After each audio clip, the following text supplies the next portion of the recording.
తెలంగాణలో అత్యధికంగా ఉన్న ఎస్సీ బీసీ ఎస్టీల హక్కులను వాళ్ళ వాటాను ఖచ్చితంగా రాజకీయంగా అన్ని పార్టీలు ఇవ్వాలి. అన్ని పార్టీల కంటే ముందుగా మేము ఇచ్చి తీరుతామనే ఒక సంకల్పంతో కల్వకుంట్ల కవితక్క గారు ఈ రోజు ఇంత గొప్ప సభను ఏర్పాటు చేయడం జరిగింది. అంటే పార్టీ పెట్టినప్పటి నుంచి కూడా బీఆర్ఎస్ పార్టీలో ఉండి కూడా ఎంపీగా ఎప్పుడు మాట్లాడలేదు. అదే నిరుద్యోగులకు అన్యాయం జరిగింది, ఉద్యమకాలకు అన్యాయం జరిగింది. ఇప్పుడు అందరూ రోడ్ల పైన ఎక్కుతా ఉంటే మద్దతు ఇస్తామని చెప్పడం కరెక్ట్. ఇప్పుడు ఏం చేసినట్టు రకరకాల మాట్లాడుతున్నారు.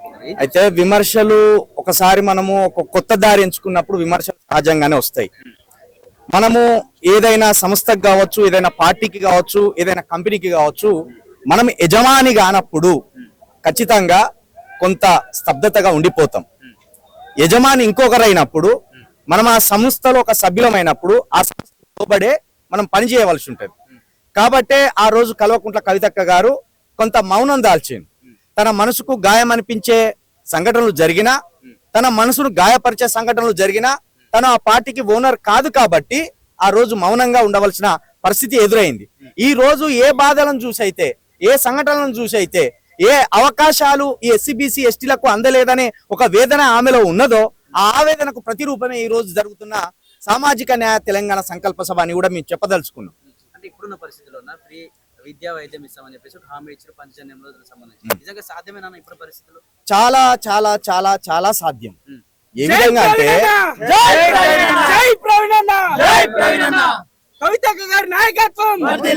ఇప్పటి వరకు గత ప్రభుత్వం కావచ్చు, ఈ ప్రభుత్వం కావచ్చు, విద్యకు ఇచ్చిన బడ్జెట్ ఎంత అంటే కేవలం 5,000 కోట్ల రూపాయలు. సహజంగా ప్రతి ప్రభుత్వం విద్య కోసం 20,000 కోట్ల రూపాయలను వెచ్చిస్తామంటారు. ఇంకొక 5,000 కోట్ల రూపాయలు కలుపుకుంటే 25,000 కోట్లతోటి ప్రతి విద్యార్థికి ఉచిత విద్య అందించవచ్చు. అదే విధంగా 40,000 కోట్ల రూపాయలను గనక వైద్యానికి మనము కేటాయించగలిగితే ప్రతి ఇంటికి ఉచిత వైద్యాన్ని కూడా మనము అందించవచ్చు.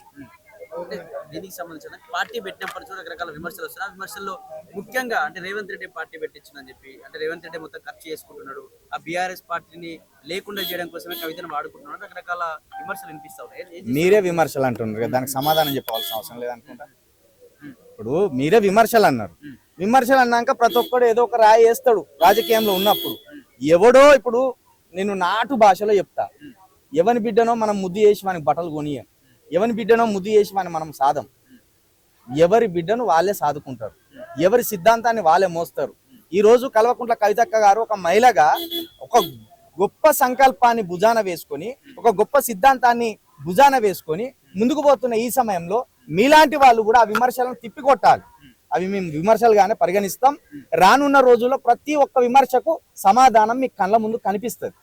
అంటే తెలంగాణ మొదటి ఉద్యమకారుడు కేసీఆర్ గారు లేకపోతే కవిత అనే వ్యక్తి పరిచయం కాదు సమాజానికి. అసలు తెలంగాణ లేకపోతే కేసీఆర్ లేడుగా. తండ్రి పైన ఇటువంటి మాటలు మాట్లాడడం ఏంటి అంటే రకరకాల వినిపిస్తా ఉన్నాయి సోషల్ మీడియాలో. ఒకటి స్పష్టంగా చెప్పాల్సుకున్నా బ్రదర్, రాజకీయంలో రాజకీయమే ఉంటది. ఇక్కడ అమ్మ, అక్క, అన్న, తమ్ముడు ఉండదు. రాజకీయంలో రాజకీయమే ఉంటది. అది నువ్వు అఖిలేష్ యాదవ్ ని చూసుకున్నా కావచ్చు, ఎన్టీఆర్ గారిని చూసుకున్నా కావచ్చు, రాజీవ్ గాంధీ గారిని చూసుకున్నా కావచ్చు, ఎవరిని చూసుకున్నా మన కళ్ళ ముందు చంద్రబాబు గారు కూడా ఉన్నారు. ఎవరిని చూసుకున్నా రాజకీయంలో వాళ్ళు నమ్మిన సిద్ధాంతానికి కట్టుబడి రాజకీయం చేస్తారు. ఇక్కడ తండ్ర, చెల్ల, అక్క, తమ్ముడు అని ఉండదు. మరి అదే కేసీఆర్ గారిని అడగండి మీరు, ఇదే మైకులు పెట్టి, సొంత బిడ్డను కనీసం వివరణ అడగకుండా ఎట్లా మీరు బహిష్కరించాలని. రానున్న రోజుల్లో ఎస్సీబీసీ ఎస్టీలకు సంబంధించిన రాజకీయ వాటాను మేము ఇవ్వబోతున్నాం. 119 స్థానాలకు గాను ఇప్పటి వరకు 43 స్థానాలకు ఇన్ఛార్జీలను ప్రకటిస్తే అందులో అత్యధికంగా 22 స్థానాలను బీసీలకే కేటాయించడం జరిగింది. దీన్ని బట్టే మీరు అర్థం చేసుకోవచ్చు. మీరు కూడా మీ గొంతులు చెప్పాలి. టిఆర్ఎస్ ఆధ్వర్యంలో కల్వకుంట్ల కవితక్క గారు 22 స్థానాలు బీసీలకు కేటాయించిండ్రు. ఈ సామాజిక న్యాయాన్ని అన్ని పార్టీలు కూడా ఆమోదించి నెరవేర్చే దమ్మున్నదా అని మీరు కూడా అడగాలి. సార్ నమస్తే. సార్ నమస్తే అన్న. సార్ ఏం చెప్తారు ఈ సంకల్ప సభ గురించి? ఏం చెప్తారు? సంకల్ప సభ గురించి చాలా మందికి అదే చెప్పినా, ఎప్పుడు అదే చెప్తున్నా. సంకల్పించి ఒక సభ పెట్టింది. అది దేనికోసం అంటే పేరులోనే ఉంది, సామాజిక న్యాయ తెలంగాణ. తెలంగాణ అనేది భౌగోళికంగానే ఇప్పుడు రూపాంతరం చెందింది, సామాజికంగా కాలేదు. కాబట్టి సామాజికంగా డెవలప్ కావాలంటే ముఖ్యంగా సమాజంలో ఉన్న తెలంగాణ సమాజంలో ఉన్న ప్రతి ఒక్కరికి అవకాశాలు దొరకాలి.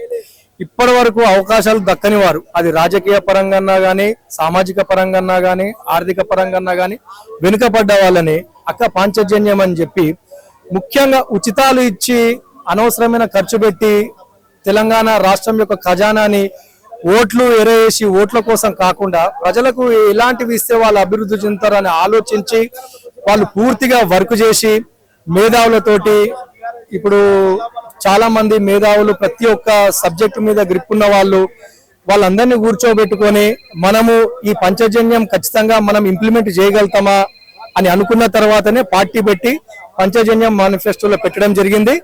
అదే విధంగా సమాజంలో ఇప్పుడు చూసుకున్నట్లయితే మార్పులు చాలా వస్తున్నాయి. ఒక వర్గం నుంచి ఒక వర్గం, ఇంకో వర్గం నుంచి ఇంకో వర్గంకి మారాలి. ఎప్పుడు ఒకే వర్గం కూడా రాజ్యాధికారం ఉండొద్దు. ఇప్పుడు జ్యోతిబా పూలే గారు, అంబేద్కర్ గారు వాళ్ళ ఆశయాలను కొనసాగిస్తూ మా పార్టీ యొక్క సిద్ధాంతాలు, ఆశయాలు నడుస్తాయి. అంటే ఎందుకు ఇంత సడన్ గా సభ పెట్టాల్సి వచ్చింది? అంటే సడన్ గా ఏం కాదు, అంటే మీకు ఇన్ఫర్మేషన్ సడన్ గా వచ్చేమో కానీ మాకు ఇంటర్నల్ గా సభ పెడదాము, ప్రజలకు అసలు మన సంకల్పం ఏంది అని ఈ సభ ద్వారా తెలియజేయాలని చెప్పేసి అక్క చాలా రోజుల నుంచి ప్రిపేర్ అయ్యి ఈ రోజు సభ పెట్టడం జరిగింది. అంటే లాస్ట్ మంత్ కేటీఆర్ గారు సభ పెట్టారు, సో దాని నుంచి ఇన్స్పైర్ అయ్యి అట్లా ఏముండదు. టైం ని వీలు బట్టి, అనుకూలం బట్టి పెడతారు. వాళ్ళు పెట్టిరని వీళ్ళు పెట్టిరని వాళ్ళు, అట్లా ఏముండదు. ఎవరు పెట్టినా వాళ్ళకు పెట్టిన సభకు వాళ్ళకి సంబంధించిన వాళ్ళు వస్తారు, మేము పెట్టిన సభకు మాకు సంబంధించిన వాళ్ళు వస్తారు. అంటే బయట చూసుకుంటే లైక్ నిరుద్యోగులు ప్రొటెస్ట్ చేస్తున్నారు, మాకు ఎక్కువ ఉద్యోగాలు కావాలని. ఒకవైపు ఆటో యూనియన్ వాళ్ళు కూడా సభలు పెడుతున్నారు. సో ఎలా చూస్తారు దీన్ని? చూసేది ఏం లేదు, చెప్పుకుంటూ పోతే గంట సేపు పడుతుంది. తెలంగాణలో ఉన్న A to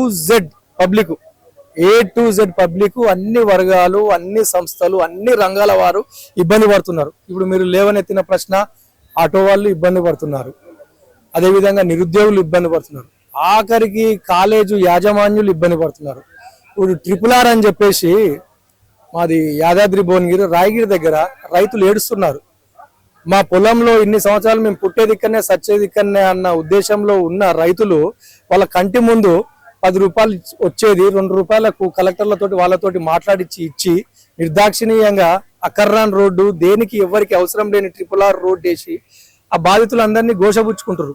అలాంటివి అవసరానికి రాని వాటికి ఉచితాలకు అనవసరంగా ప్రభుత్వాలు ఇన్ని సంవత్సరాలు తెలంగాణ వచ్చినాక ప్రభుత్వాలు ఆ ఓట్లగా మార్చుకోవడానికి ఉచితాలు ఇచ్చి అనవసరంగా ధనాన్ని వ్యర్థం చేసింది. ఇప్పుడు అది కాకుండా ముఖ్యంగా ఒక కుటుంబానికి గడప లోపల ఏం సమస్యలు ఉంటాయో ఒక తల్లిగా, మహిళగా అక్కగారికి తెలుసు. ఇప్పుడు అక్కగారు అన్నట్టు ఇప్పటి వరకు అన్నలను చూసిర్రు, అక్కని చూడండి, అమ్మని చూడండి. అమ్మ ఏం చూస్తుంది? కొడుకుల కడుపు చూస్తుంది. వేరే వాళ్ళు ఏం చూస్తారు? జేబులు చూస్తారు. ఆమె లోతుగా ఆలోచించి పట్టుదలతోటి నేను తెలంగాణలో మార్పు తీసుకురావాలన్న ఉద్దేశంతో ఈ సంకల్పం తీసుకొని ప్రజల్లోకి వెళ్తుంది. ఏం చెప్పాలనుకుంటుంది అక్క ఈరోజు? ఇప్పుడు అక్క మీటింగ్ లో చెప్తుంది. అక్క చెప్పక ముందే మేము చెప్తే బాగుండదు కదా. అక్క మనసులో ఏముందో అదే. మీరేం చెప్తారు సార్ ఈ గవర్నమెంట్ కి, ప్రజలకి ఏం చెప్తారు? ప్రజలు మాత్రం బాగా సఫర్ అవుతున్నారు. ఇప్పుడు మనం దాన్ని ఎంత కప్పిపుచ్చినా కూడా మీరు బయటికి పోయి సామాన్య ప్రజల దగ్గరికి మైకు పెట్టండి, కూరగాయల మార్కెట్ నుంచి ఐటీ రంగం వరకు మైకు పెట్టండి, నీకు 10 మందిలో 9 మంది వ్యతిరేకతనే ఉంది.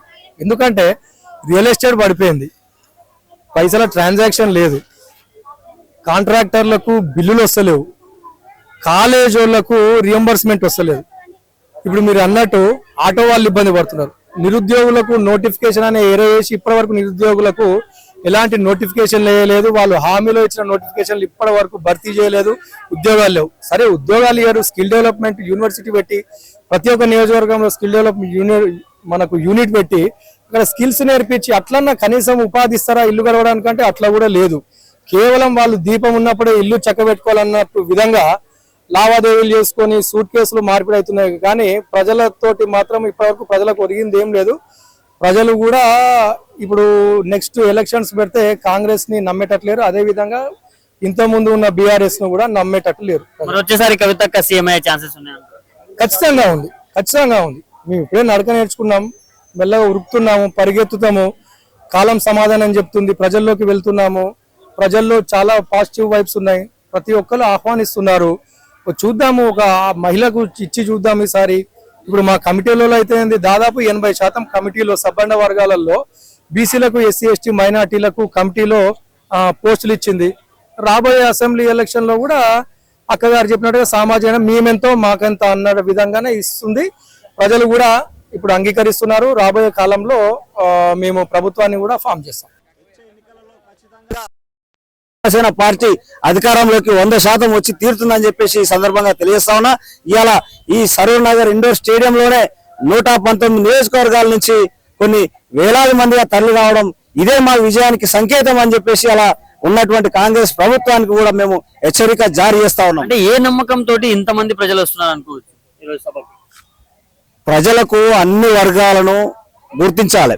ఈ బీసీలను, ఎస్సీలను, ఎస్టీలను, మైనార్టీలను, అగ్రవర్ణాలను ఇలా సామాజిక న్యాయ తెలంగాణ సంకల్ప సభ అనే ముఖ్య ఉద్దేశమే ఇలా అన్ని వర్గాలను, సబ్బండ వర్గాలను, సబ్బండంలో ఉన్నటువంటి కులాలను కూడా అన్ని హక్కున చేర్చుకొని వాళ్ళకు రాజకీయంగా ముఖ్యంగా మీరు గమనించాలి, రాజకీయంగా వాళ్ళకి అవకాశం ఇవ్వాలని చెప్పేసి ఇలా బీసీలు ఉన్నారు, మా బీసీలను కనీసం ఏ పార్టీ కూడా ముఖ్యమంత్రి చేసి కనీసం ఉన్నటువంటి పదవులు ఇచ్చినటువంటి పార్టీలు, ప్రభుత్వాలు ఏమీ లేవు. ఇలా ఖచ్చితంగా జనాభా ఎంతో దామాష ప్రకారం వాటా అంతా అన్న నినాదంతో ఇక్కడనే మహనీయుల ఫోటోలు కూడా పెట్టారు. మాన్యవారు కాంశీరామ్ గారు చెప్పారు, ఇలా జనాభా ఎంతో వాటా అంతా అనే నినాదాన్ని బలంగా ప్రజల్లోకి తీసుకొని పోయి ఇలా ఖచ్చితంగా ఎవరి జనాభా ఎంతో వాళ్లకు అన్ని రకాలుగా కూడా సీట్లు ఇవ్వడం కోసమే ఖచ్చితంగా ఇచ్చి తీరుతుంది. ఖచ్చితంగా మేము అధికారంలోకి వచ్చి బ్రహ్మాండమైనటువంటి పాలనను ప్రజలకు అందిస్తామని చెప్పేసి సందర్భంగా. అంటే లాస్ట్ మంత్ కేటీఆర్ గారు సభ పెట్టినందుకు ఇప్పుడు మీరు సభ పెడుతున్నారు. అండ్ టిఆర్ఎస్ నుంచి వచ్చి బయటకు వచ్చి మళ్ళీ టిఆర్ఎస్ అనే పార్టీయే పెట్టారు. కొత్తగా ఏం చేశారని కొన్ని మాటలు కూడా వినిపిస్తున్నాయి. ఏం చెప్తారు? ఇప్పుడు కొత్తగా ఏం చేశారంటే పాత వాళ్ళంతా ఒకవైపే ఉండరు, అంతా కొత్త వాళ్ళు. మీరు గమనించాలి, ఇలా మంచి ప్రశ్న వేసారు. పాత వాళ్ళంతా పాతగానే ఉన్నారు, పాత పడిపోయారు వాళ్ళంతా. ఇలా కొత్త తరం అంతా, కొత్త యువత, కొత్త మహిళలు అంతా కూడా అన్ని రకాలుగా ముందుకొచ్చి కొత్త పరిపాలన ప్రజలకు అందించడం కోసమే, ఒక మహిళా నాయకురాలుగా కూడా పరిపాలన అందించడం కోసమే కంకణం కట్టుకొని బయటకు వెళ్ళిందని చెప్పేసి సందర్భంగా తెలియజేస్తుంది. Thank you sir. నమస్కారం సార్. నమస్తే. ఏం చెప్తారు సార్ ఈ సంకల్ప సభ గురించి? ఏం చెప్పబోతున్నారు? సంకల్ప సభకి ఉద్దేశించి ముఖ్యంగా కల్వకుంట్ల కవిత గారు అక్క గారి గురించి చెప్పాలంటే, వారు పెట్టిన ఏదైతే ఎజెండా పెట్టారో పాంచజన్యం అన్నది అన్ని మాకు నచ్చాయి. మేము వచ్చేసి అమ్మ మహిళా సంక్షేమ సంఘం, మాది సంఘం ఉంది, వీళ్ళంతా మహిళలు ఉన్నారు. సో ఇలా మగవాళ్ళు ఆడవాళ్ళు అందరం కలిసి సంఘాన్ని నడిపిస్తున్నామండి. సో మా ఎజెండా ప్రకారం మేము కొన్ని ఎజెండా పెట్టుకున్నాం. ముఖ్యంగా ఏమనగా ప్రభుత్వ సంక్షేమ పథకాలు అందరికీ అందుబాటులో లేవు, చెప్పడానికి మాత్రం ఆన్ పేపర్ ఉన్నాయి. కాబట్టి దాని మహిళల్లో అవగాహన కల్పించే విధంగా మేము సంఘం పరంగా పనిచేస్తున్నాము. తప్పకుండా రేపు కార్పొరేటర్ లెవెల్లో కానీ, ఎమ్మెల్యే లెవెల్లో కానీ అర్హత ఉన్న వాళ్ళకి తప్పకుండా ఏదైతే పథకాలు, సంక్షేమ పథకాలు ఉన్నాయో వచ్చేలా మా సంఘం ద్వారా చేయబోతున్నాం. ఈలోపు ఆల్రెడీ కల్వకుంట్ల కవిత గారు అక్క గారు సందేశం ఇచ్చారు, ఎజెండా పెట్టారు, మాకు నచ్చింది. సో అక్క గారు కూడా మేము మద్దతు తెలపాలనుకున్నాం. ఇప్పుడు చూసే భారతదేశ చరిత్రలో కూడా ఒక పక్క రూలింగ్ పార్టీ, ఒక పక్క అపోజిషన్ పార్టీ తండ్రి కేసీఆర్ గారు అన్ఫార్చునేట్లీ కొన్ని విషయాల వల్ల వాళ్ళు దూరం వచ్చారు. ఎందుకు దూరం వచ్చారు జనాలందరికీ తెలుసు. ఆ సిద్ధాంతం మాకు నచ్చింది. అక్క గారికి ఒక సంకల్పం ఉంది, అందరికీ అందుబాటులో ప్రభుత్వ సంక్షేమ పథకాలు కూడా అందరికీ అందుబాటులో రావాలి, అందరూ సంతోషంగా ఉండాలని ఏదైతే ధ్యేయం పెట్టుకున్నారో అది మేము నమ్మేము. సో అందుకే అక్క గారికి సపోర్ట్ చేయాలని మేము అనుకుంటున్నాం. అంటే లైక్ గత నెల రోజులు కూడా కాలేదు, అప్పుడు కేటీఆర్ గారు ఇక్కడే సభ పెట్టారు సేమ్ ప్లేస్ లో. సో దాన్ని చూసి ఇన్స్పైర్ అయ్యి ఈ రోజు పెట్టారనుకోవచ్చా, లేక ముందు నుంచి అనుకున్నారు? గత అంటే ఇతరులు ఎవరు ఏం సమావేశం అంటే దానికి సంబంధం లేదు. అక్కగారు అలాంటి ఏం పట్టించుకోరు, దానికి అవసరమే లేదు. మన ఎజెండా ఏంటి, భవిష్యత్తులో మనం ఏం చేయబోతున్నాం అన్నది నాకు తెలిసి అక్కగారు అదే మాట్లాడతారు, డెఫినెట్ అదే చేస్తారు. ఎందుకంటే రాజ్యాంగంలో మనకి చట్టం ఉంది, హ్యూమన్ రైట్స్ ఉన్నాయి, మనం ప్రతి ఒక్కరిని ప్రశ్నించవచ్చు. ఆ ప్రశ్నిక గొంతుకనే మన కల్వకుంట్ల అక్కగారని మేము భావిస్తాం. అంటే ఇప్పుడు నిరుద్యోగులు బయట వచ్చి ధర్నాలు చేస్తున్నారు, మాకు ఎక్కువ పోస్టులు కావాలని. సో 5-7 వేలు ఇప్పుడు రిలీజ్ చేశారు పోస్టులు. సో దాని గురించి ఈ రోజు మాట్లాడే అవకాశం. ఇప్పుడు కవిత గారు అన్ని విషయాలు చర్చిస్తారు, ఎవరిని వదిలిపెట్టారు, ఆంధ్ర రాష్ట్రం కూడా వదిలిపెట్టారు. అందరికి కౌంటర్ అటాక్ పడుతుంది, కౌంటర్ ఇస్తుంది. విజువల్లీ ఇచ్చిన కౌంటర్ నుంచి ప్రతి కౌంటర్ రాకుండా సమస్య పరిష్కారం అవుతుందని భావిస్తున్నాను. అండ్ ముఖ్యంగా స్టూడెంట్స్ కి నేను రిక్వెస్ట్ చేసిన బ్రదర్స్ అండ్ సిస్టర్స్ మీరు న్యాయ పోరాటం చేస్తున్నారు, దయచేసి రాజకీయాలను దూరం పెట్టి మీ స్వతహాగా పోరాటం చేయండి.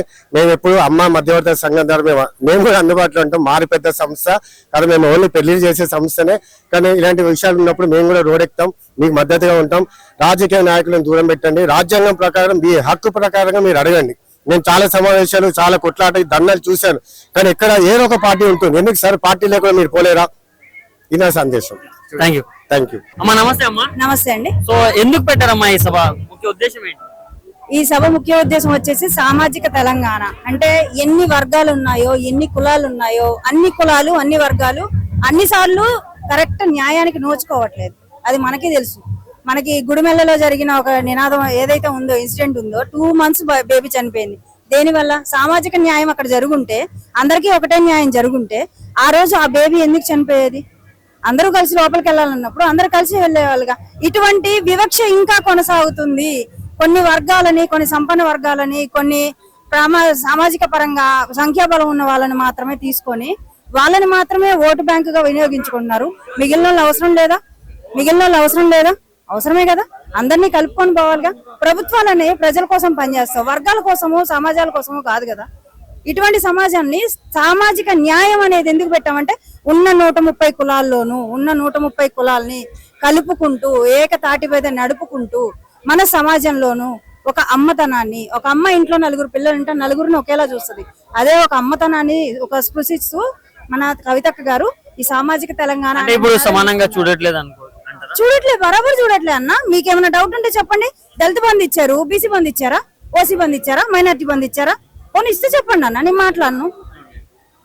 మరి ఇప్పుడు లాస్ట్ మంత్ కేటీఆర్ గారు సభ పెట్టారు. సో దాన్ని చూసి ఇన్స్పైర్ అయ్యి ఇప్పుడు కావాలని సభ పెడుతున్నారు అన్న. ఇన్స్పైర్ అయ్యి వాళ్ళలాగా బస్సులో జనాలు తేవట్లేదు, పైసలు ఇచ్చి జనాలు తేవట్లేదు. అక్క ఒక పిలిపించినారు, సొంతంగా ఒక ఆడబిడ్డ బయటకు వచ్చి పార్టీ పెట్టి ఇంత జరుగుతుంది, ఆడబిడ్డ మనకే న్యాయం చేస్తుంది, ఈ రోజు కీలక ప్రకటన చేస్తామన్నారు. ఆ ఆడబిడ్డ మన కోసం ఏం ప్రకటన చేస్తుంది? రేపటి రోజున ఒక ఆడబిడ్డకి, ఒక అమ్మకి ఈ అధికారం గాని, ఒక ప్రభుత్వాన్ని గాని నడిపే స్థాయిని మనం ఇవ్వగలిగితే ఆ అమ్మ బిడ్డలందరినీ చూసినట్టు మనల్ని ఎట్లా చూస్తుంది? అసలు ఈ రోజు ఆమె ఏం చెప్పబోతుంది అని తెలుసుకోవడానికి వీళ్ళందరూ స్వచ్ఛందంగా వచ్చిర్రు అన్న. ఒక్కళ్ళన్నా పిలిచి అడుగుర్రి, ఎవరన్నా సరే మేము స్వచ్ఛందంగా రాలే, వాళ్ళు పట్టుకొచ్చిర్రు అని చెప్తే మేము ఒప్పుకుంటాం. అంటే ఇప్పుడున్న ప్రభుత్వం లైక్ ఉద్యోగాలు లేవని స్టూడెంట్స్ ప్రొటెస్ట్ చేస్తున్నారు, ఒక సైడ్ ఆటో వాళ్ళు ప్రొటెస్ట్ చేస్తున్నారు. సో దీన్ని ఎలా చూస్తారు అన్న? ప్రొటెస్ట్ చేస్తారని మీరే చెప్తున్నారు, ఎలా చూస్తారని మీరే అడుగుతున్నారు. ప్రొటెస్ట్ ఎందుకు చేస్తారు? అందాల్సిన పథకాలు అందకపోతే, జరగాల్సిన న్యాయం జరగకపోతే ప్రొటెస్ట్ చేస్తారు. అక్కడ ప్రొటెస్ట్ చేసినప్పుడు అర్థమైంది వాళ్ళకి న్యాయం జరగలేదని. ఇంకా మళ్ళీ దాన్ని మనం కొత్తగా చూసేది ఏముంది? ఇప్పుడు టిఆర్ఎస్ వచ్చిన తర్వాత లైక్ ఇదంతా చేంజ్ అవుతుందని మీరు నమ్ముతున్నారు? ఖచ్చితంగా. మేము ఉన్న ఉద్యమాల్లో పనిచేసిన వాళ్ళు కావండి, ప్రజెంట్ ఉన్న పరిస్థితిలో కానివ్వండి, మనకి అత్యంత మేధావులైన వాళ్ళతో మంచి మంచి కమిటీలు వేసుకున్నాం. ఫ్యూచర్ లో ఉచిత విద్య గాని, ఉచిత వైద్యం గాని అక్క ఏదైతే మొన్న డిక్లేర్ చేసినారో ఆ డిక్లేర్ చేసిన పదాలకి తగిన న్యాయం చేయడానికి ఇప్పటి నుంచి మేము కసరత్తులు చేస్తున్నాం. ఆ ప్రభుత్వం వస్తుంది, రావాలి అని మాకు ఉంటది ఆకాంక్ష. ఎందుకంటే పార్టీ పెట్టినాం కాబట్టి, నాయకత్వం మాకు ఉండాలి కాబట్టి, పార్టీ రావాలి, అక్క అధికారంలోకి రావాలని మాకు ఉంటది. కానీ వీటన్నిటికీ ముందు నుంచి మనం ప్రిపరేషన్ చేసుకోవాలి కాబట్టి మేము చేసుకుంటున్నాం. దాన్ని ఎట్లా ఇవ్వాలి, అందరికి న్యాయం ఎట్లా చేయాలని మాకు తెలుసు. మీకు తెలియకపోతే నేర్చుకోండి అబ్బా. నమస్తే అన్న. నమస్తే అండి అన్న, ఎందుకు పెట్టారు ఈ సభ? అసలు ప్రధాన ఉద్దేశం ఏంటి? సామాజిక న్యాయ సంకల్ప సభ అనేది కవితమ్మ నాయకత్వంలో ఇవాళ ఇండోర్ స్టేడియంలో జరుగుతా ఉన్నది. అంటే ఇవాళ తెలంగాణ అనేది భౌతికంగా ఏర్పాటయ్యిందే తప్ప సామాజిక న్యాయం లేదు. సామాజిక న్యాయం కోసం అంటే సంపన్న వర్గాల్ని ఇప్పటికే రాజ్యాధికారంలో చట్టసభల్లో అడుగుపెట్టినటువంటి వందలాది కులాలు ఉన్నాయి. ఇలా అందరినీ కలుపుకొని పోయి సంబంధ వర్గాల కోసం కవితమ్మ పనిచేస్తా ఉన్నది అని చెప్పని ఇలా మీరు చూస్తా ఉన్నారు, మీ వీడియోలో కెమెరాల్లో అందిస్తా ఉన్నారు. ఇలా మనం ఎన్నడూ చూడనటువంటి ముఖాలు వస్తా ఉన్నాయి. ఇలా ఒక ఆశ, ఒక ఆడబిడ్డ కుటుంబాన్ని చక్కదిద్దేటటువంటి ఆడబిడ్డ ఈ రాష్ట్రాన్ని పరిపాలించగలిగితే ఎంత న్యాయం జరుగుతుందో తెలియజేయడం కోసం ఈ జనంలో ఉండేటటువంటి ఆనందోత్సవాలు ఇలా హరిజన, గిరిజన, ముస్లిం మైనారిటీలు, క్రైస్తవ మైనారిటీలు, అగ్రవర్ణాల్లో పేదల కోసం సైతం పనిచేసేటటువంటి విధంగా కవితమ్మ పంచజన్యాన్ని పూరించింది. ఇవాళ ఈ సభ నుండి ఈ రాష్ట్ర ప్రజానీకానికి కవితమ్మ ఒక దిశానిర్దేశకాన్ని ప్రబోధం చేయబోతా ఉన్నది. రేపు మీరు అది చూస్తే ఈ రాజ్యంలో ఉండబడినటువంటి తెలంగాణ రాష్ట్రంలో ఉండబడిన సబండ వర్గాలకు న్యాయం జరిగేటటువంటి విధంగా సభ పెట్టబోతా ఉందని తెలియజేస్తాం. అన్న, లాస్ట్ మంతే కేటీఆర్ గారు సభ పెట్టారు, దాన్ని చూసి ఇల్లు పెట్టారు అన్నట్టు కూడా చెప్తున్నారు. ఒకరికి ఇప్పుడు నేను చెప్తా ఉన్నాను, సామాజిక తెలంగాణ అనే అంశం తెలంగాణ సాధించుకున్న తర్వాత మీరు చెప్పిన ఏ పేరైతే ఉందో ఈ 10 ఏళ్ళు ప్రజల్ని మరిచిపోయినారు. ఇలా అమరవీరులు తెలంగాణ రాష్ట్రం కోసం 1200 పైసలకు విద్యార్థి బలిదానాలు చేశారని చెప్పని ఒప్పుకున్నటువంటి ఆనాటి బీఆర్ఎస్ గవర్నమెంటే 500 మంది కుటుంబాలకు న్యాయం చేసి చేతులు దులుపుకున్నా ఉన్నది. ఇవాళ కవితమ్మ చెప్తా ఉన్నది, ఉద్యమకారులను ప్రతి ఒక్క కుటుంబాన్ని గుర్తిస్తాం, ఉద్యమంలో పనిచేసిన సకల జన సమ్మెలో పనిచేసిన వాళ్ళని గుర్తిస్తాం, అమరవీరుల కుటుంబాలని గుర్తిస్తాం. తెలంగాణ రక్షణ సేన ఆధ్వర్యంలో ఏర్పాటు కాబోయేటటువంటి ప్రభుత్వంలో ప్రతి కుటుంబానికి, అమరవీరుల కుటుంబానికి 1 కోటి రూపాయలు ఇస్తాం. తెలంగాణ ఉద్యమకారులకు 25,000 రూపాయల పెన్షన్ ఇస్తాం. ప్రతి ఒక్క నిరుద్యోగికి ఉపాధి, ఉద్యోగ రంగాల్లో సుస్థిరపరిచేటటువంటి పరిపాలన చేయబోతా ఉన్నాం. పాంచజన్యాన్ని ప్రకటించింది. ఇప్పుడు మీరు చూడండి, ఇలా అనేక పార్టీలు గొప్పలు చెప్తా ఉంటాయి. చదువుకోవాల్సినటువంటి ఈ రాజ్యంలో చదువుకునే పరిస్థితి ఒక యూకేజీ ఎల్కేజీలకి లక్షలాది రూపాయలు ఖర్చు అవుతా ఉంది. కవితమ్మ పాంచజన్యంలో చెప్తా ఉన్నది ఉచిత విద్య, ఉచిత వైద్యం, మహిళా సాధికారిత, రైతు సంక్షేమం, సామాజిక న్యాయం. ఇవాళ సగటు మనిషి వార్షిక ఆదాయంలో 70% విద్యకి వైద్యానికే పోతా ఉన్నది. కాబట్టి ఇవాళ కవితమ్మని ఆశీర్వదిస్తారు. కవితమ్మ అందరూ ప్రజల్ని గుండెల్లో పెట్టుకొని కాపాడుకుంటుందని చెప్పి తెలియజేస్తా ఉన్నాం. అంటే టిఆర్ఎస్ పార్టీలో నుంచి వచ్చింది కవితక్క, ఇప్పుడు బయటకు వచ్చి కూడా మళ్ళీ టిఆర్ఎస్ అనే పెట్టారు. సో అసలు ఏంటి ఇది అని చెప్తున్నారు. అంటే బీఆర్ఎస్ పార్టీ నుంచి బయటకు వచ్చింది కవితక్క. కవితక్క బయటికి నెట్టివేయబడింది. కవితక్క సమస్త ప్రజల కోసం ఆలోచన చేసి సామాజిక న్యాయం మాట్లాడినందుకే నెట్టివేయబడింది. బీఆర్ఎస్ నుంచి బయటకు వచ్చింది. తెలంగాణ అనేటటువంటి తెలంగాణ ప్రజల యొక్క ఆత్మగౌరవం అది పేగుబంధం. ఆ పేగుబంధాన్ని విస్మరించిన వాళ్లకు చెంపపెట్టుగా ఆ పేగుబంధాన్ని మళ్ళా ప్రజలతో కలపడానికి కోసమే టిఆర్ఎస్ తెలంగాణ రక్షణ సేనను ఏర్పాటు చేసింది కవితమ్మ. మరి ఇప్పుడు ఈ సభ నుంచి ఏం చెప్తారు? ప్రభుత్వానికి ఏం చెప్తారు? ప్రజలకు ఏం చెప్తారు? అదే చెప్తున్నాం కదా, ప్రభుత్వానికి ఇలా ప్రజల్ని పరిపాలించడంలో వైఫల్యం చెందినారు. ప్రజలకు సమస్త వర్గ ప్రజల్ని కడుపులో పెట్టుకొని అందరికి సామాజిక న్యాయం జరిగడం కోసమే కవితమ్మ ఈ యొక్క తాపత్రయం. దీనికి ప్రజలు అనేక రూపాయలుగా కదిలిస్తా ఉన్నారు. ఇలా ప్రజలు కవితమ్మను ఆశీర్వదిస్తారనేటటువంటి ఆలోచన విధానాన్ని తెలియజేస్తా ఉన్నాం.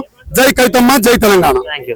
నమస్తే అన్న. నమస్తే అన్న. ఏం చెప్తారు ఈ సంకల్ప సభ గురించి? ఏం లేదన్న, సామాజిక న్యాయ తెలంగాణ సంకల్ప సభకు ఈ రోజు మన కవితమ్మ గారు యావత్ తెలంగాణ రాష్ట్రంలో ఫస్ట్ టైం ఇంత సామాజిక సంకల్ప సభకు విచ్చేస్తున్న జనాలు పబ్లిక్ చూస్తుంటే అసలు మేము సీఎం కు రానంత జనాలు కూడా వచ్చారు. ఈ 70 సంవత్సరాలు గత 70 సంవత్సరాల్లో ఏ నాయకులు ఏ కాంగ్రెస్ పెట్టని మన ఈ మన తెలంగాణ రక్షణ సేన కొత్త పార్టీ పెట్టాము. గతంలో వచ్చే రోజుల్లో అక్క కంపల్సరీ సీఎం అవుతుంది 100%. ఎందుకంటే పాంచజన్యం అనేది పెట్టింది. ప్రతి ఒక్క ఫ్యామిలీ కావాలన్నా, గరీబ్ వాళ్ళకి కావాలన్నా, మిడిల్ క్లాస్ కావాలన్నా పాంచజన్యం అంటే ఫ్రీ విద్య, ఫ్రీ వైద్యం, ఇంకా సామాజికమైన న్యాయం, స్టూడెంట్స్ కి, నిరుద్యోగులకి ఉద్యోగాలు రాని ఇది కంపల్సరీ 100%. రాబోయే 2 సంవత్సరాల్లో అక్క సీఎం అవడం ఖాయం 100%. ఈ సామాజిక న్యాయం అనేది కంపల్సరీ వస్తుందని చెప్పి. అంటే ఇప్పుడు సామాజిక న్యాయం లేదంటున్నారా? సామాజిక న్యాయం మాకైతే అనిపిస్తుంది అన్న, మాకైతే 100% అవ్వలేదు. అక్క వస్తుంది 100% కాదు 200%. ప్రతి ఒక్కరు అందుకే మేము పాంచజన్యం అని అక్క పెట్టింది. ఆ పాంచజన్యం అనేది మేము 100% చేసి చూపిస్తామని. ఇప్పుడు ఏం చెప్పబోతున్నారు అక్క? అసలు ఎలా ఉండబోతుంది? ఏం చెప్పబోతుంటే సామాజిక ప్రతి ఒక్క బీసీ, ఎస్టీ, ఎస్టీ వాళ్ళకు, మైనారిటీలకి, బీసీలకు, మహిళలకి మీరు 50%, 42% అని చెప్పి కాంగ్రెస్ ప్రభుత్వం ప్రతి ఒక్క వచ్చే ప్రభుత్వంలో 42% అంటుంది. ఎక్కడ వేసిందన్న 42% మహిళలకి? అక్క ఏమంటుందంటే ప్రతి ఒక్క మహిళలకి 50% కంపల్సరీ మహిళా రిజర్వేషన్ ఉండాలి. ప్రతి ఒక్క బీసీ, ఎస్టీ, ఎస్టీ, మైనారిటీ వాళ్ళకి ప్రతి ఒక్క దాంట్లో అందరూ పాల్గొనాలని చెప్పి ఉద్దేశంతో అక్క అనుకుంటుంది. జై తెలంగాణ, జై కవితక్క, జై టిఆర్ఎస్. నమస్తే. నమస్తే అన్న, ఎందుకు పెట్టారన్న ఈ సభ? అసలు తెలంగాణ రాష్ట్రంలో బీసీ, ఎస్సీ, ఎస్టీ, మైనార్టీల హక్కులు కాల రాస్తున్నటువంటి సందర్భంలో కల్వకుంట్ల కవితమ్మ గారి నేతృత్వంలో టిఆర్ఎస్ పార్టీ తెలంగాణ రక్షణ సేన అని పార్టీ స్థాపించి 3 నెలల్లోనే ఈ తెలంగాణ రాష్ట్రంలో ఉన్నటువంటి సబ్బండ వర్గాలకు, హరిజనులు గాని, గిరిజనులు గాని, బహుజనులు గాని, సబ్బండ వర్గాలకు రాజ్యాధికారంలో ఏదైతే మన హక్కులు ఉన్నాయో, మనకు కావాల్సిన రిజర్వేషన్లు 100% మేమెంత మాకంత అనే నినాదంతో కవితక్క గారు ఈ రోజు ముందుకు సాగుతున్నారు. అందుకే కవితక్క గారి నాయకత్వంలో బీసీలకు 50% రిజర్వేషన్లు కావాలని పోరాటం చేస్తున్నటువంటి కల్వకుంట్ల కవితక్క గారికి యావత్ తెలంగాణ సబ్బండ వర్గాలు ఈ రోజు కవితక్క గారికి స్వాగతం పలుకుతూ ఈ వేదిక రావడం జరిగింది. అదే విధంగా ముస్లింలకు కానివ్వండి, ఎస్సీ ఎస్టీలకు, మైనార్టీలకు కానివ్వండి, ప్రతి ఒక్కరికి రాజ్యాంగం ఇచ్చినటువంటి హక్కులు, సర్వ హక్కులు దక్కాల్సిందే అని చెప్పేసి ఒక మహిళగా ఈ రోజు తన పోరాటాన్ని సాగిస్తున్నటువంటి కల్వకుంట్ల కవితక్క గారికి సంపూర్ణ మద్దతుగా ఈ రోజు షాద్నగర్ వచ్చి బ్రహ్మరథం పట్టడానికి వచ్చామని చెప్పి. అంటే లాస్ట్ వితిన్ 1 month లోనే కేటీఆర్ గారు సభ పెట్టారు, అందుకే దాన్ని చూసి ఇది పెట్టారు అనుకోవచ్చు. కేటీఆర్ గారికి మాకు ఎటువంటి సంబంధం లేదండి. ఒకటే విజ్ఞప్తి చేస్తా ఉన్నాం, ఇక్కడ ఉన్నటువంటి బీసీ బిడ్డలకు 50% రిజర్వేషన్ దక్కాల్సిందే, దక్కి తీరాల్సిందే. అదే విధంగా మైనార్టీలకు ఇవ్వాల్సిన హక్కులు రావాల్సిందే. ఎస్సీ ఎస్టీ బీసీలకు ఎవరికి ఉన్న సబ్బండ వర్గాలకు హక్కులు దక్కాల్సిందే. ఆ హక్కులని కవితక్క రూపంలో మాకు దక్కుతారని నమ్మకం, కవితక్క మీద సంపూర్ణ మద్దతు మాకున్నది. మరి వచ్చే ఎలక్షన్స్ లో ఎలా ఉండబోతుంది? తప్పకుండా కీ రోల్ పోషించబోతున్నాము కల్వకుంట్ల కవిత గారి నేతృత్వంలో టీఆర్ఎస్ పార్టీ. జై తెలంగాణ. ఒక మహిళా ముఖ్యమంత్రి తొందరలో తెలంగాణ రాష్ట్రం చూడబోతుందని చెప్పేసి ఆశాభావం వ్యక్తం చేస్తా ఉన్నాం.